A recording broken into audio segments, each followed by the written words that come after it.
بسم الله الرحمن الرحيم كلنا وعنا ونكسن داوديال halka aad naga dheehanaysaan waa telefishinka goobjoog ku soo dhawaada barnaamijka qofka qof oo toddobaadkan idinkaga imaanaya magaalada caasimadda Nairobi ee xarunta dalkani Kenya barnaamijka waxaan toddobaadkan ku falanqeyn doonaa hadii oo moole ka raali noqdo calanka iyo astaanta dalka waxaana barnaamijka marti igu ah aqoonyahan Soomaaliyeed Sufyaan ku soo dhaw goobjoog iyo barnaamijka qofka qof أعوذ بالله من الشيطان الرجيم بسم الله الرحمن الرحيم اللهم صل على محمد وعلى آله وأصحابه ومن تبعهم بإحسان إلى يوم الدين وبورينتا مهد لمانتيد الله سبحانه وتعالى يا إسكاله وحان كم هاد علني سيدو كاليتو بهدا جوبجوج تي في ام راديو وري أريزونا سيدو كالي وكم هاد علني thank you aad baadigan kaaga mahad celinayna xilligan oo adag tahay in la kulmo fursada aad nasiiday ka warbaahin ahaan waan kaaga mahad celinayna waa tahay Sufyaan waxa tahay aqoonyahan Soomaaliyeed dalka dibadiisa wax ku soo bartay Mareykan iyo hadii aan khaldanayn waxaad ku soo wax baratay Spain waa tahay halaasi waan filayaa in Soomaalidu ay kaaga dhan tahay barashadaada iyo Sufyaan qofka uu yahay in dhaweydba maalmahan waxaad wadeen adiga iyo asxaab kale oo maxaa la isku fikirtiin in calanka iyo astaanta dalka aad dhaliilo u yeeleyseen dhaliilahaasi ma waxa muuqdo la taaban karaad haysaana jira mase waa wax baaritaan oo aad sameyseen weey markuu horeysa waa mahadsan tahay waxaan kaloon markale u mahad celinayaa dhammaan shacabka Soomaaliyeed meel kasta ay ku nool yihiin baaritaanka aan sameynay waxaan ku cadeynay ama aan cadeyn u haynaa in calanka Soomaaliya uusan sameynin qof Soomaali inuu sameeyo Talyaanigii waxa cadeyn u ah 1889 markii dawladda Talyaanigu ay ku soo duushay wadankeena waxay u sameysay astaan qaranka Soomaaliya ama wadankii Soomaaliya markaas ay ku soo duulanay wax u sameeyeen astaan gartay astaanta ayada waxa dhexda uga jira calanka buluuga ee xidigta cad ayaa dhexda uga jira 1889 waa 30 sano ka hor sidaan wada ognahay calanka iyo astaanta horeysay waa 30 sano ka hor marka la sheegayo ama taariikhda Soomaaliya qaldan ay sheegayso in Soomaaliya qof Soomaali uu sameeyay calanka waa gar 1936 markii dawladii Talyaanigu ay iska bedeshay boqortooyo oo ay gashay wax la dhaho fascism oo uu xilka la wareegay ninka la Benito Mussolini waxa lagu daray qaybtii kore oo crown-ka ahaa ama boqorkii calaamadii Talyaanigu ay noo sameeyeen ayaa laga wareejiyay waxa la dul saaray calanka fascism-ka waxa la yiraahdo isla markaas waxa sidoo kale ku sii jiray calanka Soomaaliya ee xidigta cadaanka leh kalarka buluuga ah ayaa ku sii dhex jiray hore hadaan uga soo socono 1954 markii Talyaanigu dib u soo laabto Soomaaliya oo ay ahayd trustee in Soomaaliya ay tahay United Nations ku ay siiyeen in uu 10 sano dawlad ahaan u diyaariyo waxa uu Talyaanigu sameeyay astaan qaran oo ah mid maanta aan haysano Soomaalidu waxa taariikhda ugu taala in astaanta qaranka la sameeyay 1956 waxa la sameeyay 1954 waxa sameeyay Talyaaniga waxa sidoo kale cadeyntaas cadeynwa in maanta qofna uu soo sheegan oo aan la dhihin astaanta qaranka hebel iyo alfay sida cawaalaha ugu magacaaban yahay inuu sameeyay absolutely uusan qofna ugu magacaabnay aad iyo aad saddexdaas astaamood oo kala duwan astaantii 1889 astaantii 1936 midaan cusub ee hadda aan haysano 1954 Talyaanigu uu sameeyay saddexdoodba waxa ku jira calanka buluuga ee xidigta dhexda kule taasi waxay cadeyn u tahay calanka inuusan sameynin shakhsi Soomaaliya ama Israel ha ahaato ama dadka la haadeen ee uu yahay astaantii gumaysiga ee waleena dhex taagan okay hadalkaasi soo meesha kama saarayso in cawaale sameeyay calanka Soomaaliya absolutely cawaale wa taariikhda sheegaysa inuusan cawaale sameyn laakiin taariikhda anagu aan haysano waxay xusaysaa in cawaale calankan sameeyay sidaas bay xusaysaa waa runta taariikhda ma mid taariikhda adiga sheegaysa ma mid ku gaar ah maya taariikhda anigu sheegayo waa taariikh caalamka oo dhan waadax ku ah waa taariikh qof kasta oo Soomaaliya uu awood u leeyahay inuu arko waxay ku taala library taala Britannica Wikipedia waxa si fiican wax uga qoray qoraa Soomaaliya oo la yiraahdo Maxamed Xaaji Mukhtaar oo qoray buugga la yiraahdo Dictionary of Somalian History waxa wax ka qoray dad badan oo Talyaani iyo dad badan oo ajnabi waxaan wax qarsoon maaha waxa kale oo taas cadeyn u siiya Talyaanigu markii uu yimid Soomaaliya ma ahayn wadanka kaliya uu yimid inuu gumaysto wuxuu sidoo kale dagaal ku qaaday oo uu runtii dhibaato u geystay wadanka Liibiya waqtigaas waxay ahayd laba wadan oo kala duwan waxa la kala dhigi jiray Sardinia iyo Tripolitania wuxuu u sameeyay laba astaan qarameed ayuu sidoo kale u sameeyay sidoo Soomaaliya u sameeyay labadaas astaan qaramood iyo tii Soomaaliya u sameeyay markaad isbarbar dhigtay waxay wadaagaan calanka buluuga ee xiddigta cadaanka dhexda ku leh waxay cadeyn u tahay marka waa taariikhdii Liibiya ka hadlayna tii Soomaaliya maaha waxay cadeyn u tahay marka in uu Talyaanigu sameeyay calankan buluuga ee xiddigta cadaanka dhexda ku leh asagoon uu leeyimid ayna ahayd qayb kamida ama astaan gumaysi oo ku gumaysanayo wadamada u tago okay marka Talyaaniga ma wadan kasta oo gumaystay astaantaas taala mase Soomaaliya iyo Liibiya oo kaliya way waxa Talyaanigu uu si fiican waqti dheer uu dhex joogay wadamada la yiraahdo Libya, Somalia iyo Eritrea ama Ethiopia waxa la isku yiraahdo Ethiopia waxa uu soo hiiliyay Ingiriiska waa iska difaacin waqti uu macnaha ku xididaysto ma uusan gaarin inkastoo brief ay waqti yar ahayd wuxuu u sameeyay astaan buu u sameeyagana laakiin astaanta uu sameeyay waxa ku jira colorkii buluuga iyo cadaankii oo ku jira hase yeeshee xidigtii ma tan Eritrea laakiin waxay si cad ugu jiraan tan uu sameeyay Tripolitania tan uu sameeyay Sardinia iyo midda Soomaaliya uu sameeyay waxay saddexdoodu ka midaysan yihiin calanka buluuga ee xiddigta cadaanka dhexda ku leh oo inta hadda soo xusta laakiin badi wadamada kale si Ethiopia ama san lahayn Ethiopia Ethiopia waxay sameysay dagaal la gashay Ingiriiska Ethiopia u soo hiiliyay waqti yar uu joogay oo dhowr macnaha waqti aad u gaaban uu joogay Ethiopia ma marka hadda taariikhda aan akhrinayno ama taariikhda baaritaanka aan ku sameynay waxa ku taala Eritrea naar Ethiopia ayaa ku taalo meesha uu ka soo galay ayaga wuxuu u sameeyay coat of arms oo gooniya macnaha astaan qaran oo gooniya u sameeyay astaanta qaran waxa ku jira wadan la yiraahdo Pascalia macnaha gobol la yiraahdo Pascalia oo Talyaaniga kamida calaamadoodii ayuu u sameeyay kuwaas marka sidaas ay taariikhdu tahay calanka maanta aan haysano waxa sameeyay Talyaaniga wuxuu ka yimid Talyaaniga waxa cadeyn oo taariikhda la sameeyay waxa cadeyn oo inta wadan loo sameeyay oo maanta aan cadeyn u hayno sidaas ay ku cadahay inaan cawaale ama shakhsi kale oo Soomaaliya calanka uusan sameyn waa tahay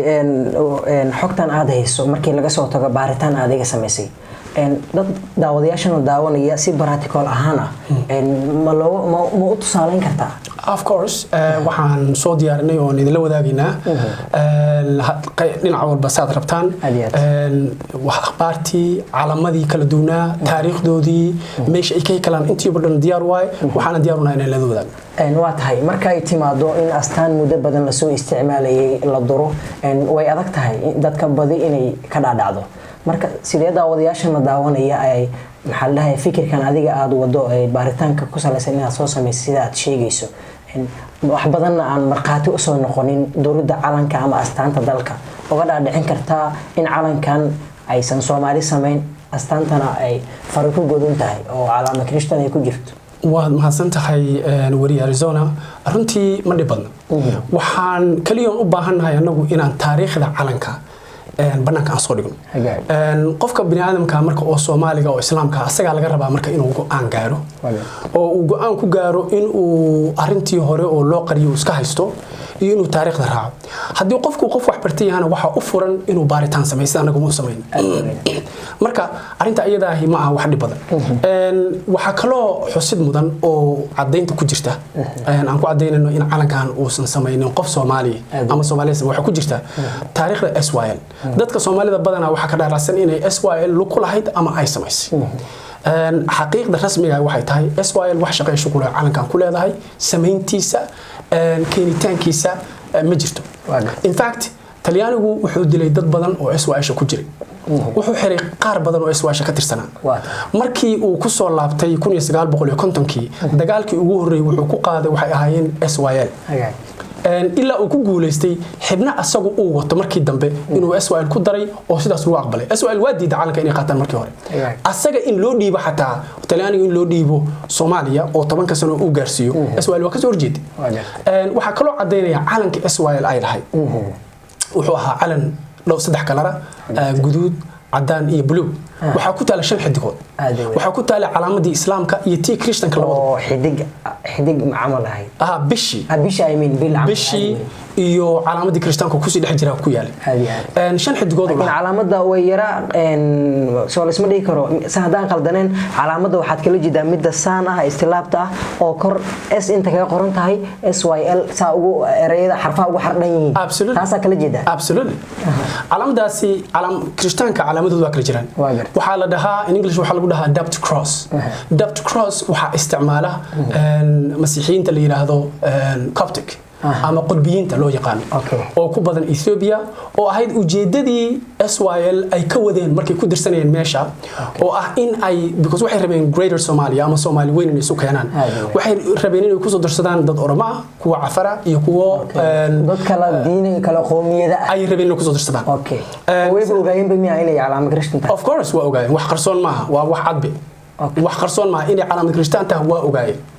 SYL waa ogaayeen marka SYL haday calanka samay lahayd shan xidigood u lahaan lahaa haday samay lahayd saddex midab buu lahaan lahaa haday samay lahayd bishii islaamka u turjumaysay ayaa ku oon lahayd laakiin adoo raali adaa ku wata calanka hadda xidiga ku dhax taala shanta gees baa shanta xidig loo macneeyay soo la isma oran karo saas ay maxalla fikirkaas oo u gadmo SYL leh well marka aan baaritaanka sameynay waxaan dhageysanay dadkii runtii ama u dhawaa ama jooga waqtigii SYL iyo waqtigii calanka la leeyahay waa la sameeyay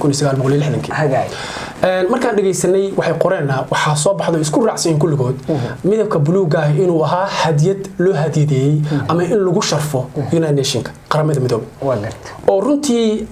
ay sababta u leeyihiin ay tahay inay kala qayb qaateen ama ay u heliyeen inay xornimo qaataan arintaas waa fikir aad u qaldan fikir aad u daciif ah inaad dhaqankaagii iyo astaantaadii aad ugu hadiyeysid ama qof aad siisid qofkaasan ku maamuusaya oo wax qaldan waana waxa ku yaala maanta oo taariikhdu ay sheegayso taariikhda qaldan laftirkeeda ayaa saa sheegaysa xidigta waxaad moodaa runtii haddii dadka Soomaalida ah dad aad u caqli badan weey waa fikir faqri ah in shan xidig shanteeda gees loo qaybiyo Soomaalidii ayadoo la heli karo shan xidigood sidii SYL ay sameeyeen waa fikir faqri weey waxaana taas ay ku cadeynaysaa calanka markii nala ku qasbay in ay dantu nagu qasabtay inaan macnayno calanka oo calanka iyo micnihiisa calanku uu horeeyay micnaha gadaal laga fakray asas macnaha marka shanta gees xidigtu waa fikir waa ama fikir runtii faqri ah oo aan waaqiciga la socon waxaana diidaya midii SYL ay u samaysay okay waa tahay maxaa sababaya isleedahay in calaamad Christian lagu dhax qariyo astaanta dib ugu soo laabano ma dadkii gobonimadan u dagaalamayay ayaa maxaa la dhahay dhanka maadi ama diin ha noqotay cilmigooda miyaa sayd u farabadnayn maxaa dhaliya ayaa isleedahay in dadka Soomaaliyeed arintan loo hoosaasiyo maxaa dhaliyay aragtidaada well runtii waxaan dhihi karnaa laba sababood laba arrimood aan dhihi karnaa khaasatan anaga waxaan noo soo baxday baaritaankan markaan ku jirno waxaan noo soo baxday inay kala xoog badan yihiin midda kood waxay tahay SYL calaamada Kirishtaanka ugu jirta ayagu qorshe lahayn qorshahoodina waa cad yahay waxay ahayd in ay Soomaaliya oo dhan isu keenaan Soomaaliyana markaas ay ku jireen dad Kirishtaan inay ku jireen ayada aragtidooda oo ahaa dadkii Cafarta ahaa Oromada iyo Hareeriyiinta dad la yiraahdo qaar kamid inay ahaayeen dad noocaas maadaama marka SYL ba calaamadii Kirishtaanka ay haysatay gumaystaha yimid markaas iyo wadamadii saddexdii wadan ee runtii Soomaalida la dagaalamay dilayana ay wateen calaamada Kirishtaan ay wateen oo mid walba u yimid inuu gaaleeyo Soomaalida because qorshihii loo yimid waxay dadka diintooda la bedelo waxa la fududaatay ama aysan dib u arkinin in calaamada Kirishtaanka lagu daro waqtiga iyada waxay ahayd wax waaqici ah waxay ahayd wax macquul ah ay ahayd waqtigaas astaanta qaranka marka lagu darayay astaanta qaranka Talyaaniga sameeyay 1954 sideediyana lagu qaatay runtii baaritaanka aan sameynay waxaa noo soo baxday waxyaabo badan oo mugdi ah oo aan ilaa hadda baaritaankooda ku jirno oo ay ka mid tahay inay suurtagal tahay dadka u ololeynayay Talyaaniga Talyaanigu markaas ugu yeero ama taariikhda maanta ugu yeerto Conferenza Italiana ama Conferenza Somala oo ah dadkii ka soo horjeeday SYSha ka soo horjeeday dadkii raba 30 sano Talyaanigu inuu sii joogo in ay ku jireen dad badan oo masiixiyiin ah oo runtii arintan iyo fikirkan rabay taariikhdooda waan ku guda jirnaa qaar kamid ah waa helnay marka arintaasna waa macquul laakiin waxa raajix nala ah waxa nala cuslaatay baaritaankan markaan sameeynay inay ahayd wax la ogaa oo maadaama Soomaaliya ay u socotay fikirka Iswaal Soomaaliya u socotay in ay Soomaaliya oo dhan isu keento oo qaar kamid ah ay macquul ahaayeen ama u cadeedin ay ahaayeen masiixiyiin ay ahaayeen inay markaas qaataan labada calaamadoodba tan islaamka iyo kirishtaanka si wadanku u noqdo wadan pluralism macnaha labada diinood bay ka jiraan dimuqraadiya wadan labada diinood bay ka jiraan okay saasa loo qaataa leedahay saasaan wax hoosaasina ma jirin ama cilmi darakeent ama wax cilmi darakeent macnaha dadka oo markaas joogay hadayba ayagu sameeyeen SYL ma ahayn niman jaahiliin ma ahayn aad weyn waxay ahaayeen niman wax bartay fikirkoodii hadii la qaada lahaana maanta oo ay ku guuleysanayeen fikirkoodii maanta Soomaali shintooda Soomaali halay ay ahaan lahayd waa tahay adiga un baa ku wata waxa jiray dawladihii rayidkii militariga iyo kuwii la unkay burburkii kadib dad intaaba waa joog u soo ahaa calanka iyo astaanta aan maanta ka hadlayno adiga ku Sufyaan ahaan diyaar ma u tahay in aad arintaas dood kala furto oo aad hor fadhiisato hadii ay dhacdo in aad fursad u hesho absolutely without a doubt shakilaan weytaas waa gar hadii ujeedada aan anagu u soo bandhigno arintan waxa ay tahay in shacabka Soomaaliyeed ay arkaan macnaha shacabka Soomaaliyeed kuma jirno waqtigii la dhihi jiray dhulku waa siman yahay maanta shacabka Soomaaliyeed wuxuu ogyahay dhulku inuu round yahay macnaha taasan kooda waxay tahay dadku jahligii waa ka soo bixin intooda badan waa dad wax bartay dad la siri kara ma marka maanta waxaan diyaar u nahay qofka diyaar u ah in uu difaaco calankan iyo calaamadan kirishtaanka ku jirta qofkii Soomaaliya diyaar u ah in la fariisano oo la doodno diyaar u nahay qofka raba inuu difaaco calankan cawaali inuu sameeyay diyaar nahay in la doodno la fadhiisano qofka taariikhda aan wadno waxa nagu soo darayo raba inuu nacaawiyo haya ama mid ka duwan oo idin kula doodahaya anagoo diyaar u nahay qofkii wax nagu soo darayna sidoo kale diyaar u nahay waxaani waa wax qaranka ku saabsan anagu manihin dad xisbigoona u taageera xisbina kama soo horjeedno ujeedaduna waxay tahay dib u sixida taariikhda iyo dhaqamada Soomaaliyeed ee qaldamay aad weyn waxaad soo celcelisay anaga shakhsiyan hadda adigu un baa ku aragnaa oo hor fadhiyo oo aan ku wareysanaya dad kala jira fikirkan kula wada oo Ilaahay kuma samadiiday arintan hawshan wada wadaan marka aad leedahay aragan anaga waa jamcinaysa waa mahadsan tahay manihin ma ihi kaligay waxaan ka koobanahay dad fara badan nahay oo Soomaaliyeed oo wax bartay oo rag iyo dumar bale oo ka soo jeeda gobolada kala duwan ee Soomaaliya inteeda badan intii aan nasiib u helnay aragno arintan waxay soo bilaabatay 2001 inaan baaritaankan iyo researchkan aan sameeyno waqti dheer ee nagu soo qaaday 2001 wax hadda aan bilowno maaha waa waxaan waqti time iyo lacag aan ku bixinay waa waxaan ugu talagalnay shacabkeena iyo wadanimadeena in aan wadanka aan wax ugu qabano marka dad badan waatahay aad baa mahadsantahay waatahay daawadayaal waxaan isla soo gaarnay qaybihii dhexe ee barnaamijka qof oo toddobaadkan idinkaga imaanaya magaalada caasimadda Nairobi ee xarunta dalka Kenya sida horeba idinkugu sheegay barnaamijka waxaa marti iigu ah Sufyaan Sheekh Axmed oo ah aqoonyahan Soomaaliyeed waatahay anigoo Maxamed Arisoona ahna waa idin la socodsiinaya su'aalihii qaybihii dambe ee su'aalaha ayaan u guda galaynaa Sufyaan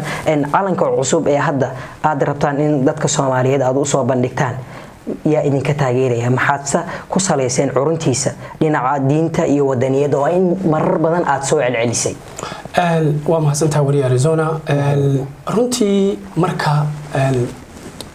qowmiyad ama wadan uu rabo inuu sameeyo calan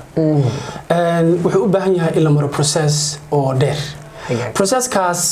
waxa tusaale u ah maanta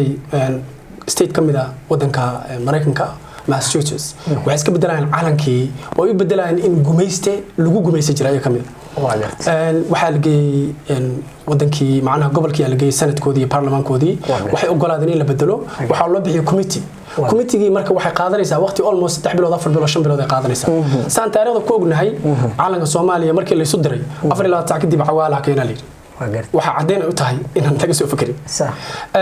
anaga processka marka aan marnay waa process aad u dheer waxaan ka fikirnay sida caadada marka calan la sameeynaayo saddex qodob oo ugu muhiimsan mid wuxuu yahay labada dhinac ee calanka laga fiiriyo calan kasta ama astaan kasta oo qaran waxay leedahay laba dhinac oo laga fiiriyo dhinac ay ka fiiriyaan shacabka iska leh iyo dhinac ay ka fiiriyaan dadka banaanka ka waxa loo baahan yahay calanku inuu yahay dhambaal sidi dhambaalka calankaas uu wado inuu yahay mid ay ku diirsadaan oo ay ku raaxaystaan oo ay ka dhaxlaan wadaninimo iyo jacayl wadankooda dadka shacabka ee calanka iska leh dhinaca kalena dhambaalka uu wado waxa loo baahan yahay inuu qofka banaanka joogo ajnabiga uu ka keeno inuu xushmeeyo kana cabsado dadkaas oo san ku xadgudbin sida daraadeed ayaan waxaan qaadanaa labada midab oo ah midabka buluuga iyo midabka cadaanka midabka buluuga ah wuxuu u taagan yahay waxa la dhaho power ama awood caalamka oo dhan saasa looga yaqaan oo loo isticmaala midabka cadaanka ahna wuxuu u taagan yahay midab buluuga aan ku noqdo wuxuu u taagan yahay sidoo kale to annaga khaas ahaan Soomaali ahaan wuxuu u taagan yahay inaan xeebaado balaaran oo qani ah wuxuu u taagan yahay inaan wadankeenu uu ku yaalo ama dhaco dhul baraha oo la cir nadiif ah oo caad lahayn saddexdaasi waa saddexda midabka buluuga aan ugu talagalnay markaan ka fikireen midabka cadaanka ah wuxuu u taagan yahay waxa la dhaho nadiif ama purity wuxuu kale u taagan yahay faith ama iimaan xilligii saxaabadii baadii xasuusin yar sameeyno raayatu sawda iyo raayatul bayda ali jiray tun waa tu dagaal tunna waa astaan nabadeed oo raayatul bayda allah absolutely very correct thank you very much wuxuu u taagan yahay marka purity wuxuu u taagan yahay nabad wuxuu kula taagan yahay Soomaaliya inay tahay wadanka kaliya ee adduunka oo dhan caalamka oo dhan isku mid ka ah diin marka la yiraahdo luqad marka la yiraahdo midab marka la yiraahdo dhaqan marka la yiraahdo yani dad isleh raas casirtu raas kamboni caalamka meel kale oo laga helayo ma jirto caalamka wadanka ugu soo dhow waxa ilaahay laba diinood marka ugu yaraadaan hadaysan dhowr luqadood iyo dhowr diinood aysan lahayn wuxuu cadaanku u taagan yahay marka waxa unitygaas iyo midowgaas iyo nadiifkaas oo ay nadiif ka yihiin luqado kale nadiif ka yihiin diimo kalena cadaanka u taagan labadaas waa labadii midab oo calanka base ka ah waxaan calanka marka waxaan labadaas midabay inay qofka wadanigaana xusuusiyaan waxa uu goonida u leeyahay qofka banaanka ka joogana ay xusuusiyaan xushmada uu dalbanayo qofkan Soomaaliga waxa soo haray waxa ku sii dhax yaala waxaan ku dhignay bishii iyo xidigtii oo astaan u ah calaamadaha caalamka islaamka oo dhan waxay taasi u sheegaysaa qofka wadaniga ah inuu yahay qof islaam ah kuna faano diintiisa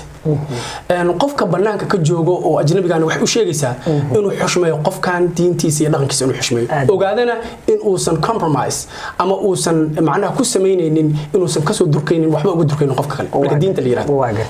xidigta dhexdeeda waxaan ku sii dhignay kalimatu Allah oo ah cadayntii ah inaan nahay dad Allah caabuda dad Allah subhanahu wa ta'ala ku tiirsan dad islaama waxay taasi dhalinaysaa marka qofka Soomaaliga ee wadaniga waxay ku abuuraysaa inuu yahay shakhsi runtii ku tiirsan ahwaashiisa oo dhan Allah subhanahu wa ta'ala caabuda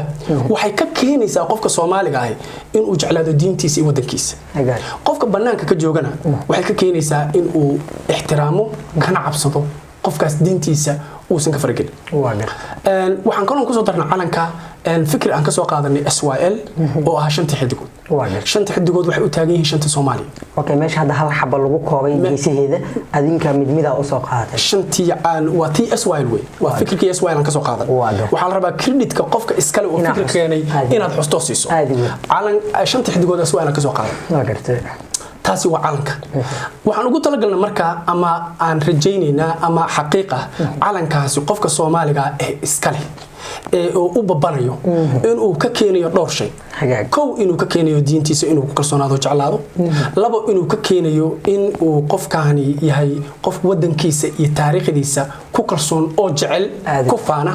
meesha maanta waxa kaliya ku faano markuu qof Soomaali rabo inuu qof u faano ama uu wax sheego wuxuu ku faana qabiilkiisa kuma faana diinteena kuma faano wadanninimadeena iyo Soomaalida kuma faano dalkan qaniga aan haysan inaan dalka qaniga aan haysan waxaana marka taasi inay bedesho oo calankani uu sabab u noqdo because calanku muhiim weey qofka Soomaaliga waxa loo baahan calanku mara kaliya ma calanku waa qofka bini aadamka wuxuu u sidaa dhambaal qeexida jiritaankaaga diintaada dhaqankaaga waxaad leedahay shakhsiyadaada waxaad ku qurxoontahay ayuu saaray intaas waa calankii qofka banaanka ka jooga calanka waxaan rabnaa inuu ka keeno cabsi uu ka cabsado wadanka Soomaaliyeed inuu soo xadgudbin ixtiraamo diinteena inuu ixtiraamo iyo dhaqankeena inuu san ixtiraamin inuu ogaado inaan dad hodona oo u baahnayn baahi aan qabinin oo aan haysano khayraadkaas faraha badan waxaan gelinaa marka astaantii qaranka waxaan qaadanay gaashaankii calankii sidiisana dhexdana ka gelin oo ay ku taalo kalimatu Allah shaqadigood kan sameeynaha kan cusub aan sharaxayaan dhexda ka gelin gaashaankii meeshii ay ku jirta calaamada Kirishtaanku boqorkii sidiisan ugu daynaa marka hore boqorka waxaan ka wadnaa waa 5 xabo waxaan ka wadnaa inaan ku xusno boqortooyooyinkii hore ee Soomaaliya ilaha jirtay inay tusaale u yihiin inay Soomaaliya dawlad boqortooyooyin ka timid oo lahaan jirtay oo aan ku xiriirino taariikhda maanta taariikhdii dib ee ka horeysay ee gumeystay markuu yimid boqorrada ama boqorka waxaan sii dhexgelinay 5 xidigood oo isla markaas ayadan aan ka soo qaadanay fikirkii SYL oo u taagan shanta Soomaali waxaan ku darnay oo qaybta ka koreysa aan ku dhignay 7 xidigood oo u taagan 7 maamul goboleed stateska Soomaaliya ay ka kooban tahay u taagan state walba xidigtiisa dahabiga ah u leeyahay intaas waa inta sokay gadaal waxaan ka dhignay ama background waxaan ugu sameynay carradii xaaniga ahayd ee quruxda badneed Soomaaliya Raleigh 7 ay tiri hadda 6 jirta ma gobolka Banaadir ku darteen of course gobolka Banaadir hatta hadii uu san maamul gobol ahayn xidigtiisu leeyahay meesha Soomaaliya dadka ugu badan ay ku nool yihiin weeye haddana nasiib wanaag anagu calanka markaan sameeynay ma aanan ogeyn laakiin hadda waxa loo aqoonsaday inuu yeesho representation ama dad matalaha inay u soo galaan sanadka baarlamaanka processkuna waxa weey wuxuu noqon doonaa gobol uu noqon doonaa inkastoo wili ay socoto arrin wali waa socotaa laakiin waa noqon doonaa waa wax oo lama huraan weey waa arrin aan laga gamba karin gadaal marka waxa ka saaran carradii xaanada ahayd oo quruxda badneed badda Soomaaliya oo runtii lacag ah dadka Soomaaliyeed ma yaqaanaan laakiin carradu waa money waxaad ogtihiin shacabka Soomaaliyeed xoogyihiin markii United Nations ku ay yimaadeen khaasatan Mareykanku inay Soomaaliya caawiyaan waxyaabaha ay qaadan jireen waxa kamid ah carrada dhulka Shalambo taal carradaas waa liibiya carrada xaanida oo carra guududka waa liibsada carradii hirkii badda iyo cirkii oo nadiif ah waa astaantii qarankan ka hadlaynaa aan design gareyn waxa saaran hirka dushiisa meesha ka bilowdo waxaan ku qornay doontaasi waxay leedahay 2 macno macnaha koowaad waxa weeye inay u taagan tahay khayraadka faraha badan ee badeena ku jira oo maanta runtii hadii la soo saaro wadanka Soomaaliya uu san u baahnayn wax fari oo tuuri lahaa waxa kale u taagan tahay in la sameeyo strong naval power macnaha ciidamo bad oo aad u xoog badan oo runtii qof kasto security policies ama siyaasadda macnaha security wax ka yaqaan oo ku qasban yahay oo Soomaaliya in uu ka fakaro ama priority ga siiyo muhiimadda kood la siiyo waxaan rabnaa marka intaasi calankii iyo astaantii qaranka oo sameeynay waxay saamaxayaan qofku inuu noqdo wadani labo qofku inuu jeclaado diintiisa islaamka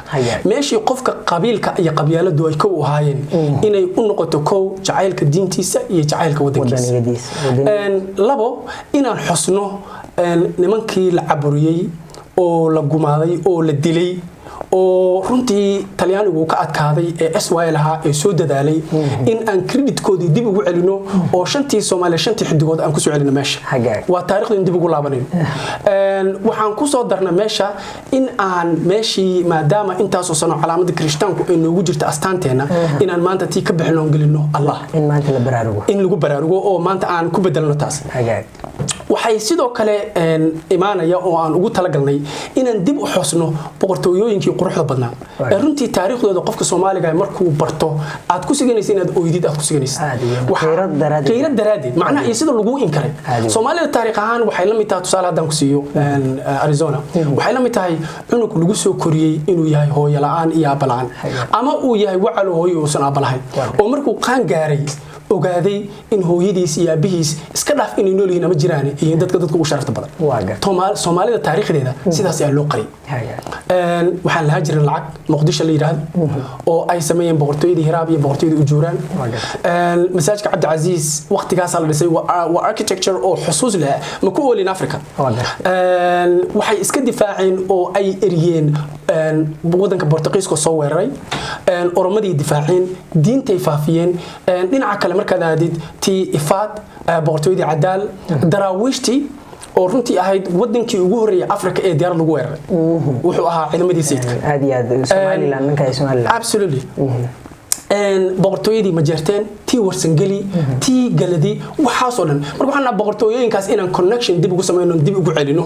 oo taajku uu taagan yahay Soomaaliya inay boqortooyinkaas faraha badan ay soo martay marka ujeedada guud marka waxa weeyaan in uu qofka Soomaaliga ah ku qasbo inuu taariikhdiisa dib ugu laabto wax in ay arintaasi tirtirto calankan iyo astaantan inay qayb ka qaataan tirtiridda dhaqamada xunxun ee Talyaanigu uu nagu qasbay ku qasbay dadka Soomaalida waa tahay aad u mahadsan tahay Sufyaan waxa rabaa calankeena sidaan wada ognahay wax astaan ah oo yaani wax calaamad Kirishtaan ah kuma jiro marka maxaad ugu dhiirateen in calankan la bedelo Soomaali ahayn in maadaama astaanta dhaliil yeelatay oo sida hadda adiguba ku doodayso haddana aad maxallaha ii sheegaan wada arkeenno Soomaali ahayn in astaanta kaliya la bedelo soo yara ma fiicnay waa logic laakiin waxa jirto arintaas arin ka siishaysa waa gartay tanaan markuu calanka buluuga uu keenayo oo meesha uu ku jiro uma keenin wax la coincidence ama wax iska yimid ma asiga laftirkiisu wuxuu meesha u keenay ujeedaduna waxay ahayd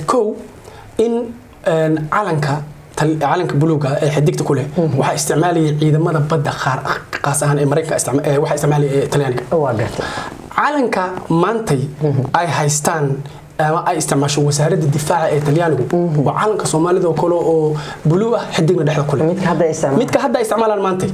waxa la bedelay wax yar bedeleen waqtigaas ka isticmaalaan sidaas u ahaa xogaa yar bedeleen maanta waxay ku dhigeen oo afarta gees ka saareen afar calaamadood u taagan ciidan walba calaamad uu leeyahay aad weyn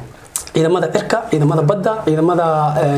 booliiska ama karamayeel waxay yiraahdaan militariga uu taagan yahay laakiin waqtigaas wuxuu ahaa blue xidig leh waa gartay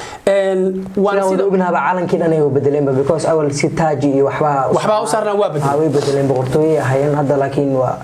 caadi way absolutely marka calankaasi meesha isku waxa ka sii horeysa taas oo runtii aan ugu qasbanaa calankan inaan bedelno calankan waxa lagu caabudaa shayaadiinta kan buluuga ee xidigta leh anagu aan haysano waxa lagu caabudaa shayaadiinta khaasatan shaydaanka la yiraahdo Lucifer ay u yaqaanaan westernka looga yaqaano annagana aan u naqaan Iblis waa gartay waxyaabihii aniga ugu dhaliyay in dib u baaro ama baaritaankan aan bilaabana waxa kamid ahaa in aan dhex galay Mareykanka intaan jaamacada ku jiray hol calankaas uu suran yahay oo aan weydiiyay dhalinyaradii ila socotay oo Mareykanka aha inaan weydiiyo iraahdo calankan anoo proud ah oo runtii ku faraxsan calankayga meeshan aan ku arko because aniga laftirkaygu sida dad badan u jecel yihiin calankan waa jeclaa Soomaaliyaana inaan iraahdo calankan meesha waliba waa jecesho wax ka hadlinay waa in maxallaha maxabadi kugu jirto absolutely in la qurxiyo marka waa weydiin waxaan ku yiraahdaa calankan meesha saaran muxuu yahay markaas inta la fiiraa ma taqaan calankan waxaan ku yiraahdaa calankan waa aqaana calankeeni waa gar waa la fiir waxa la soo islaamay ila nimankan way yaqaan calankan wuxuu yahay laakiin anigu ma aqaan markaas anigu waxaan u aqaan inuu calanka Soomaaliya waa gartay diban tu fiiriyaan raha islaam anahay calanka Soomaalida waa oo waa leeyahay waa hadda taas ka weydiisay waa saxanta banaanka marka u baxaan weydiiyay taariikhdiisa halkaas aan ka bilaabay calanka iyo astaantaba marka shaydaan lagu caabudaa bulshadii shaydaanka ku caabudaysa wali waa joogtaa taariikhda caabudida shaydaanka calankaani wuxuu ka bilowday waxa bilaabay dad la yiraahdo Set Templesku waa group shaydaanka caabudo oo secret society oo qarsoon oo xataa waqtigii Christian conquistors ama Christian conquest waxa la yiraahdo taariikhda dadka Soomaaliya mooday qaanaane Christianku uu rabay inuu dib u qabsado Jerusalem iyo dhulkaas dagaalkii ugu horeeyay qaadeen waxay ku qaadeen dadkaas secret society oo shaydaanka caabudo oo ay xasuuqeen marka calankani wuxuu isku darsaday kow anagu inaan samay waa gartay labo in SYL aysan qayb ku lahayn saddex in dad kale uu nala isticmaalo oo ah sida ciidamada cirka ee Mareykanka oo ilaa maanta diyaaradooda marka aragtid dhinac uga dhigsan yahay waxa dhahdaa ciidamada cirka ee Mareykanka generals Mareykanka yes ciidamada cirka Mareykanka markuu gaaro ninka ama naagtu markay gaaraan rank of brigadier general calankeena oo kale ayaa gadaal u saaray waa gartay diyaaradaha ciidamada dagaalka ee cirka calankeena buluuga ayaa dhinac uga buufsan waxaan la isticmaalaa Mareykankii waxaan la isticmaalaa Talyaanigii waxa kaloo isticmaala dadkaas caabuda shaydaanka marka haddaanan calankii anagu aanan samaysan SYL ka soo horjeed markii la sameeyay haddii qoramo dad kale nala leeyahay haddii shaydaan lagu caabudo wuxuu noqonayaa diin ahaan xataa in aan banaanka dhigno because wax shaydaan lagu caabudo oo aan ognahay annagoo dad islaam ma haysan karno waata inta kale haday sawirro iyo waxyaabo aad iga tusisay laakiin arintan kale hadda aad ka hadlaysay ah in lagu caabudo maxaa la dhahay qoom kale iyo calankaas oo jiro ma haysa xaqiiqdiisa oo sida kuwan kale aad u cadeysay ma cadeyn kartaa mise waa waxa waa baaritaan aan soo sameeyay ku eego dubnaha baarkiisa absolutely waa diyaarana in cadeyno waxaan tusinaynaa imageski waxaan tusinaynaa waxaan sheegaynaa website-kii meesha laga heli lahaa sababtoo ah waxa jirta qaacida dhahaysa kun eray waxa ka qiimo badan hal sawir marka waxaan jeclaan lahayn sawirka waa ka haysa kaas waa ka hay okay aad baad u mahadsan tahay fikir kasta qof iyo laba ayaa soo saara inta badanna in uu hirgalo waa iska 50-50 laakiin adinka diyaar ma u tihiin fikirkan taabigelintiisa si la mid ahna diyaar dad u ah ma tihiin in maxaa la dhahay sheeg diidmada xagga dadka uga imaanaysa inay u dhabar adeegaan aad baad u mahadsan tahay wari Arizona runtii markaan anagu bilaabaynay qorshahan khaasatan markaan bilaabay 2001 waxaan ahaa arday jaamacad dhigta waa gartay xaasla jaamacad dhigta mashquulkaygu aad u farbadna along the way intaan socda processkaas oo ama aan tago Latin America wadamada la yiraahdo ama Spain jaamacadda markaan ku dhigano Mareykanka inta joogay ama wadamada kale Yurub waxa la kulmay shakhsiyaad fara badan oo Soomaali oo fikirkaygu kala xambaarsan ama aan awood u yeeshay in aan ka dhaadhiciyo fikirkii ugu dambeyntii waxaan gaarnay go'aan arrintan in aan u samayno olole si dadkeena Soomaaliya aan ugu qabanno inta naga aadan wadaninimada waa gartay waxyaabaha aan ka hadalnay waxa ku jira markaas in arrintaani ay dheeraad doonto inay adkaa doonto inaan la aqbalin waxaan isticmaali jirnay halku dhiga ah waxaan rabnaa inaan dhuux sagaaro haan ka buuxino ayaan isticmaali jirnay waa runtii wax adag laakiin maantay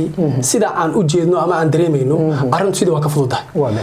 dadka Soomaalida ah waxaan ku sameynay wax la yiraahdo underestimation macnaha waxaan u fakarnay inay yihiin dad madax adag oo wax laga dhaadhici karo oo wali u aaminsan dhulku inuu uu sameyn yahay marka Soomaalidii waa dad wax bartay waxaa jira dad anaga nala mid ah oo runtii raadinayay wado ama meel ay uga marka haddaan ka jawaab su'aashaadii yes waxaan diyaar u nahay inaan wadno waxaan aaminsanahay inay fududaanayso waxaan aaminsanahay shacabka Soomaaliyeed inay ku kici doonaan waxaan aaminsanahay in nala qaado doono sida uu raxsana ay fududaan doonto waxaan rabaa inaan marka aan adna ku sheego shacabka Soomaaliyeed u sheego in tilaabooyinkaas gobolada Soomaaliya qaar kamid ah qaaday waxa kamid ah waqooyi galbeed calaamadii Kirishtaanku waa iska saartay calankiina waa tuurtay waxa kamid ah Puntland calankii ma tuurin laakiin calaamadii Kirishtaanku astaanta ku jirtay meeshii calaamadii Kirishtaanku ku jirtay waxay galiyeen diamond shapes wax la dhaho waa iska bixiyeen waa ku mahadsan yihiin runtii waxa weeyaan waxa sidoo kale tilaabadaas qaaday Hirshabe aan dhaho koonfur galbeed meeshii calaamadii Kirishtaan ku jirtay waxay galiyeen 6 dugo waxa sidaas oo kale tilaabadaas qaaday Jubbaland meeshii ay ku jirtay calaamadii Kirishtaanku ay waxay gashteen bil xidig galiyeen hoos marka waxay ku dhigteen qolo walba meesha anaga badan astaanteena waxyaabo kale cilad ku leedahay weeyaan meesha loogu talagalay halku dhiga wadanka in lagu dhigo waa maranta tanaan waa iyadoo maran noo dhiibay iyadoo maran aan qaadan anagu intaasoo state tilaabooyinkaas ay qaadeen calanku wali waa dhimaya wadamada gobolada ay ku hartay oo wali calaamadii Kirishtaanku astaanta ugu jirto waxa kamid ah Galmudug waxa kamid ah Hirshabeelle iyo Muqdisho waxaana moodaa macnaha isku dad inay degan yihiin saddexdaas oo macnaha looga hormaray xadaaradii looga hormaray iyo tii weynada Soomaaliya marka processkii waa bilowdaba dadka Soomaalida ah way u jeedaan runtii waxaan inta badan hadda markaan ka hadlayna arrintan dadka Soomaalida ah kulli waa wada qaateen astaanta qof kasta wuxuu leeyahay ma astaanta lagama hadlaan weeye waa bedelinaa waa astaanta hala tuuro laakiin calanka ayaa waxa moodaa dadka qaarkood inaysan wali fahminin in ay tahay in wali waxa ka dhaadhacsan oo ay ku dhagan yihiin in cawaale uu sameeyo markay ogaadaan inuusan cawaale sameeyna marka xataa hadii cawaale sameyntiisa aad shaki geliso waxaan shaki la gelin karnaa wax muuqda kuma dhex jiraan oo hadda aad la dhihi karo markii laga soo tago dhaliisha aad u yeeshay ah in dad ay qoom wax ku caabudaan markii laga soo tago dhaliil kale oo muuqato sida astaanta ku dhex taalo ma laha wuu leeyahay dhaliisha uu leeyahay waxay tahay maba ka turjumo anaga ما كترجم معناها واحد ربع علن مركز السمينها وإنه ليه مهنة كترجمة أو شعب كهنونية. أوكي. شعب علن وإنه شعب كهنونية. أستانت قرن وإنه شعب كهنونية. رجي سمية oo marka la weydiinayo oo rag la aaminsan yahay inay sameeyaan dhaho oo ka hadlay markay fasirayaan calankii wuxuu taagan yahay waxay yiraahdaan ama qoran maanta la wada ogyahay caan oo qof Soomaali uu ogyahay in calaamad kalarka buluuga ah uu yahay mahadcelin loogu mahadcelinayo qaramada midoob bal qiyaas calan dhan oo qoom leeyahay waa mahadcelin dad si gaar ah loogu mahadceliyo dad si gaar loogu mahadceliyo war anigii oo Soomaali aha oo u baahnaa calankan inuu hanuuniyo inaan iska akhristo anigu inaan proud ku noqdo inaan ku farxo waa la iloobi waxa gift loo siiyay oo hadiyad looga dhigay qaramada midoob xidigtiina hadda micnaheedu waa faqri معناها أنا لكم معناه وفقر so therefore علنك هي أستانتا علنك بعلاج بدن بدك كلا علنك هي أستانتو ويكل دوينه علنك وهو الشعب كعالمك أي نجوفيريان ومرايد الصومالي اللي قاركو هذه مرايد دي مرك أي قلدنت هاي أديكون هذا واحد شخصي أنا حشميني واحد شخصي دينتي سلوا واحد بايو واحد شخصي مركو عالم كتبوا واحد حلقو ليجا يتصالح عن لاين هذا مرك علنك كسيد بدن أستانتا اوكي waa tahay way adag tahay in fikirkan hadda aad wadaan la saadaaliyo suurtagalnimadiisa iyo sida uu ku taabageli karo haddana waxa ay ka muuqata geesinimo iyo dhiiranaan waa tahay ma dawlad ama dad aad isku haleynaysa ayaa jira oo aad maxaa la dhahay arintan idinku garab taagan oo aad taabagelinaya ها waxaan isku hadlaynaynaa shacabka Soomaaliya iyo dawladda Soomaaliya ayaga shacabkeeni ayaga dawladeeni khaasatan waxaan isku hadlaynaynaa shacabka Soomaaliya sababta aan saas u leenahay waxay tahay marka shacabku uu doorto wax dadka shacabka xukumahay waxay ku qasban yihiin shacabku wuxuu doortay inay sameeyaan dadka Soomaaliyeed anigu waxaan soo bartay cilmiga siyaasadda siyaasiyiinta waxa hogaamiya shacabka hogaamiya marka shacabka Soomaaliyeed marka ay qaataan fikirkan oo ay ka dhaadhacdo waxay ku qasban yihiin dadka hogaamiya baarlamaanka sanadka iyo dawladeenu waxay ku qasban yihiin inay fikirkaas qaataan waxa dhici karta oo rajaynayna marka wadadaas waa wadada xoogaa dheer inkastoo hadda aaminsan inay noo fududahay dhinaca shacabka hadaan qaldaneen wax qasab ma jiraan waa gartay waxa laakiin aan rajaynayna oo aan Allah ka rajaynayna subhanahu wa ta'ala in madaxweynaheena ra'iisul wasaaraheena ama midka hadda joogaha ama midka dambeeyada ama soo lagu soo celiyaha ku rabaha ahaade iyo baarlamaanka maanta jooga iyo sanadku inay markiiba aqoonsadaan fikirkan dib ugu laabtaan waa dad wax garada waa dad mutacallimiina waa dad wadaniyiina oo ka wadanisan inta kale because xilkii uu taagan yahay uu u dhaartay inuu xilkan uu daacad ka noqdo in ay runtii arintan arkaan ku baraarugaan isla markiina ay taabageliyaan waata haddad oo ku jira siyaasadda ama saaxada siyaasadda saaran oo aad arintan u bandhigteen idin xataa idin balan qaada inay idin macnaha idin kala shaqeyn doonaan ma jiraan ama idin ku jiraba dhowr qofood oo hadda ku jira siyaasadda ayaa arintan nala wada hadaba macnaha si aan toos ahayn noola wadaan saan ognahay siyaasadda qofku markuu ku jiro wuxuu isticmaalaa wax la yiraahdo balance of power wuxuu fiiriyaa interestigiis wuxuu ku jiro iyo xilka uu hayo anaga laftirkeenu waqtigan xaadirka ah diyaar uma nihin in markiiba aan ku boodno ujeedada aan u bedelayna ma aha in aan shacabka siino waxaysan aqoonin maadaama aan rabno inaan ka qaadno waxaysan aqoonin waxaan rabnaa waxa ay qaadanayaan shacabka inay wax yaqaanaan qaataan so ma rabno inaan cudurkii hore cudur ku bedelo waxaan rabnaa shacabku inay marka hore bartaan ka fakaraan laga doodo la isweydiiyo su'aasha la ruugo markaas la ruugo kadib in markaas ay dawladdu ugu dibto dawladdu qaadato waa processka ugu fiican hadii hadda markiiba lagu boodo oo isla maanta calanka iyo astaanta la bedelo waxaa jira dad badan oo Soomaaliya oo shacabka Soomaaliyeed oo meel cilla looga tagay aniguna mar noqon in cid looga tago waxa kaloo muhiim runtii oo lama huraana madaxweynaheena ra'iisul wasaaraheena baarlamaankeena sanadka maamul goboleedyada madaxweyneyaalkoodu dhamaanba waa dad wadaniyiin ayaga laftirkooda waxa saaran mas'uuliyad ah oo aan weydiisanayna ka codsanayna inay runtii arintan su'aal galiyaan